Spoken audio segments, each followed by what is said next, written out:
Welcome back, watch addicts. Today we're taking a quick look at two recent additions to the Presage Japanese garden collection from Seiko. We've got the luxurious gold tone SSA464J and the classy green dialed SSA463J. Let's have a look at the gold model first. Like any other Japanese garden inspired Seiko, this model includes this textured pattern found on a bit over half of the dial. Of course, this texture takes inspiration from the carefully raked sand found in a Japanese Zen garden.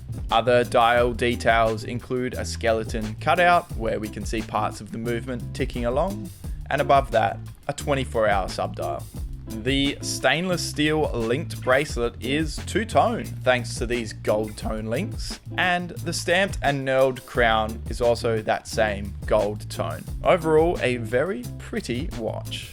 Specs for both of these models are identical, with a case size of 41.8mm, a lug-to-lug of 49.2, and a thickness of 12.5.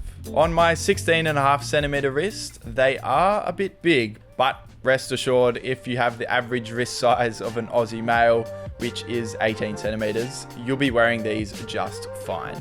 They both use the 4R39 automatic movement, which affords 41 hours of power reserve. You'll find a sapphire crystal protecting the top of the watch and a see-through caseback on the back. Okay, let's look at the more subtle green dial SSA463J.